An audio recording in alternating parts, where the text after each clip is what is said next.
Вітаю всіх, хто приєднався до нас. З вами Hello, everyone who has joined us. This is Olga Tamanova in Ukraine Media Center. It is 174th day of the full-scale invasion, and our media group has a set of events for you today. At 1 p.m. we will have here Sergei Gorbachev, the educational ombudsman of Ukraine. We will be discussing the beginning of the academic year and also the results of the national multiple subject test. At 2:30 we will have Roman Slaston, the director of the Ukrainian Agricultural Business Club. We will be discussing the harvest of 2022 and the experts. And right now we will hear from Yuriy Ihnat, the spokesperson for the Air Force Command of Ukraine's armed forces. Hello, glory to Ukraine. Glory to the heroes. Let us begin with the discussion of what was happening over the last day. Yesterday there were many air raid alerts. We were informed that the aviation of the enemy became more active. So what's happening? Everything is unfolding as planned, so to speak. The armed forces of Ukraine are still defending the airspace. The aviation of the enemy is successfully kept at bay, but also we are noticing the aviation activity on the part of the enemy. There are on average about 50 attempts of flight from Russia, from Belarus, from the occupied Crimean Peninsula. So this increased activity is also observed at the Belbek airport near Sevastopol because of the explosion at the Saki airport, which was used for the tactical aviation of the occupiers. But we are also noticing some reduction of activity of the Russian aviation over the last 3 to 4 days. So the numbers of the aircrafts, the radars go down, but still there is assault aviation such as Su-25, the helicopters Ma-24 and 28, and also K-52. So 3 of such helicopters were destroyed over the last day, and also we continued to destroy UAVs. Over the last day, 2 Orlans were destroyed, and also 1 aviation cruise missile, X-59, that is launched from Russian aircraft. It also was downed.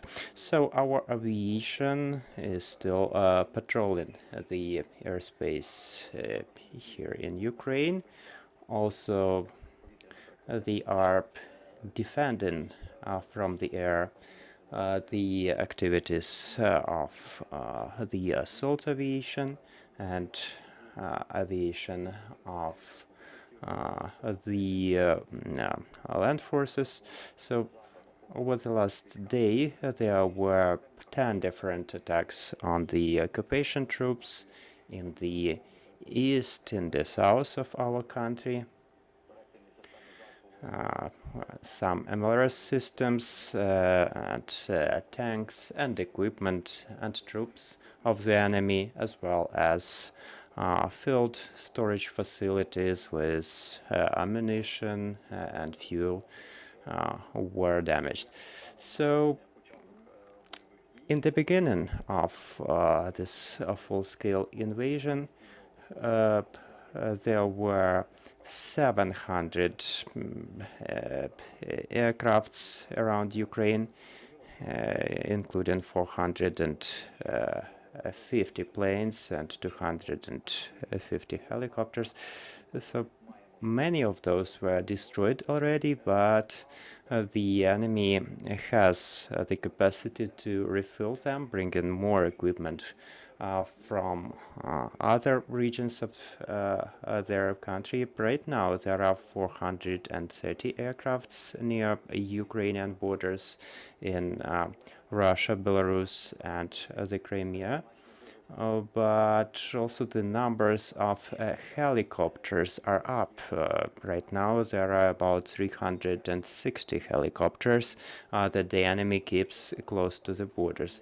That's because the aviation activity is down, so the assault aviation and assault helicopters are used more often. That's more or less the situation. All types of aviation are used.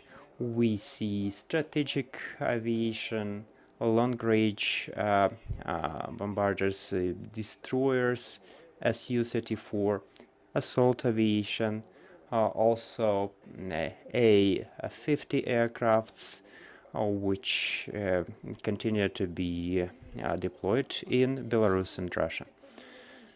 So speaking of Belarus, we are getting the information that there is a higher concentration of missiles in Belarus, that there are some plans to attack Ukraine. Do you have any comment on this?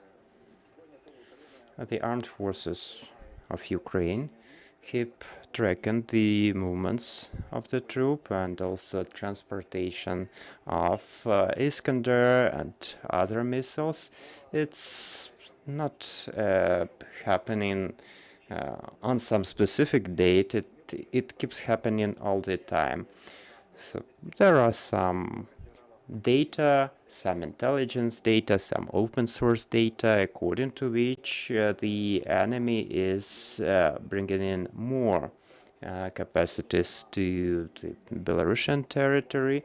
There is a political component threatening the West, at the western borders of that country, but also they are threatening Ukraine. There surely is some threat, and it has always been there. Let me remind you that Russia was using the territory of Belarus since day one of this invasion for the aircrafts, for Tochka-U, for Iskander systems. So we have information from the intelligence department and from other agencies about these movements. Quite soon we are going our Independence Day, our great national holiday. Surely the enemy always uses such days to congratulate us, quote unquote. So we have to be ready. We have to observe air raid alerts and precautions. We have to understand that this threat is with us daily, although we are not noticing that much activity over the last days. So one of the news updates of today's morning are explosions near the city of Jankoy. Do you have any comments on this? Well, I have nothing to add here. There is the official position of the Ukrainian government, including military government. The enemy is not observing the fire precautions, hence the problems, but we are, of course, satisfied by the fact, because Jankoy was one of the locations where the enemy kept their helicopters and other equipment. Judging from the video that was available in the open sources, we could see the detonation of ammunition, the explosion of missiles. Of course, we are pleased to see that, because we hope that this way the enemy will be losing its equipment and some of its troops, some of its pilots, just as it happened in Saki. So, of course, there were over 10 aircrafts that were destroyed in that fire, but we also understand that many of their pilots and engineering personnel also died. So even if Russia can bring in more aircrafts, it still takes some time to get more professionals. And do we have any understanding of the losses of the enemy near Jankoy? Well, it's too early to announce anything, but our investigation, our intelligence agencies already have some data. The data is confidential. Quite soon, some information will be publicly available. There will be some satellite images. People are quite interested right now in such things. Usually it takes 4 to 5 hours for such images to become openly available. So we have numerous military experts right now. I mean, those who are willing to comment on the military equipment available. I believe this will be widely covered everywhere. So your questions, dear colleagues. I'm Victoria Shevchenko from Ukrinform. My question is, you mentioned that recently the activity of the Russian aviation went down, but what are the areas where the assault aviation is more active than on others? They are quite active. I mean, both the assault aviation of Ukraine as well. So let us start with us. So we are using the helicopters Mi-24, 28 that are attacking the enemy, and we have completed almost 2,200 attacks on the enemy positions. Surely Russia is doing the same. They use the same kind of assault aviation. They are mainly using them in Mykolaiv and Zaporizhia region very actively. And surely the East, Luhansk and Donetsk oblasts close to the contact line, the enemy is using its aviation very actively. When our defenders have the opportunity, they down this equipment. You could see this yesterday, and it's happening daily.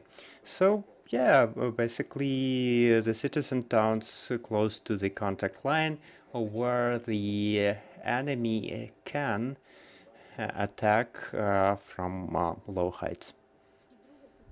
And my second question, it's about the Independence Day, since there is some possibility of mass attack of Ukraine on that day. Are there any additional measures in this regard?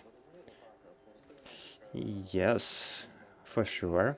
The enemy usually pays close attention to such important dates. For instance, recently there was a day of air forces, and surely some measures will be taken. But I can also assure you that the air forces are working 24/7. Each day for us is a threat, and we will surely be protecting the skies, but we are also not omnipotent. We have some air defense, we have some aircrafts, and we will be using all of them to defend the skies. And also we encourage our citizens to be vigilant and to follow the air raid alerts. Thank you so much. Thank you for the information you have shared. Thank you, dear colleagues, for your questions. This was Yuriy Ihnat, the speaker of the command of the armed forces, Air Force of Ukraine's armed forces, and quite soon we will be discussing the educational year. Stay with us.